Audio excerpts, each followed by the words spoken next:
O aumento das cirurgias de nariz nesta época do ano tem alguma relação com o clima, ou seja, dificuldade de respirar, ou não tem relação com essa questão? Na verdade, muitos buscam essa época do ano por bater com as férias, né? As férias, principalmente em relação à cirurgia estética. Agora, em relação à cirurgia funcional, muitas vezes o paciente vem com uma obstrução maior nessa época do ano, devido ao tempo mais seco, principalmente nessa região do Brasil.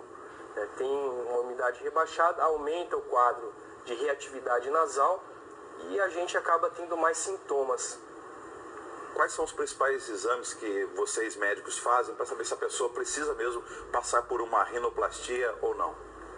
A rinoplastia funcional, a parte em que a gente vai corrigir essa parte da obstrução nasal, a gente normalmente pede uma videonasofibroscopia para ver o componente interno do nariz. Uma câmera de fibra ótica que a gente passa nas duas fossas nasais, mas também a rinoscopia que a gente faz no consultório.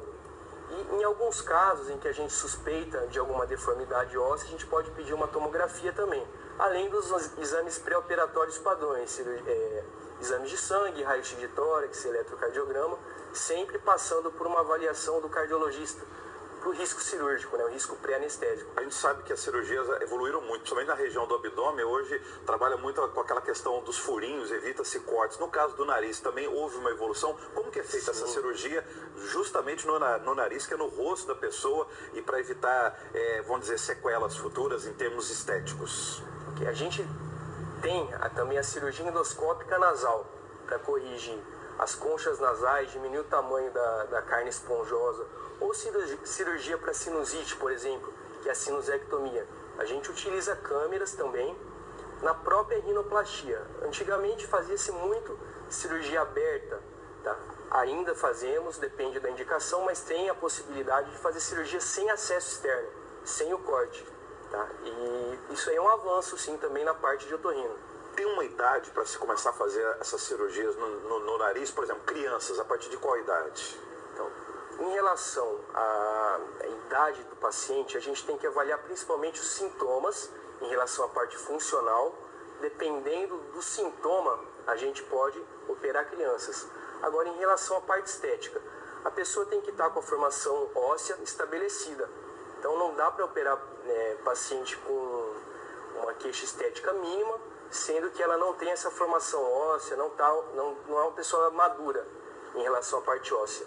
E tem uma idade limite, por exemplo, idosos podem passar por essa cirurgia ou não é recomendável? Pode passar, se tiver tudo ok, se tiver um risco cirúrgico, um risco cardiológico bom, não tem problema nenhum. A gente não pode esquecer também dos acidentes, às vezes de trânsito, ou outro acidente, às vezes de trabalho, que leva a pessoa a ter que passar por essa cirurgia. Esses casos também existem, e aí qual que é a recomendação, o procedimento?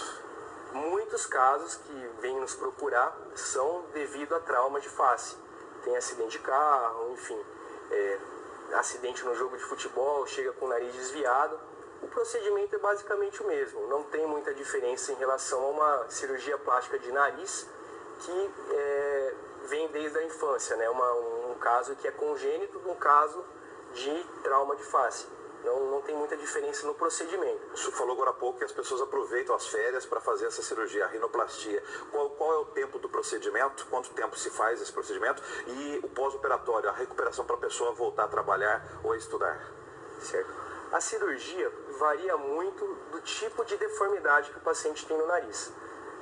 Existem deformidades mais complexas, que vai demorar mais tempo, só que em média a gente leva aí mais ou menos umas 3 horas de cirurgia, por ser uma cirurgia que requer cuidados específicos, uma cirurgia minuciosa, não são cirurgias rápidas de 30 minutos.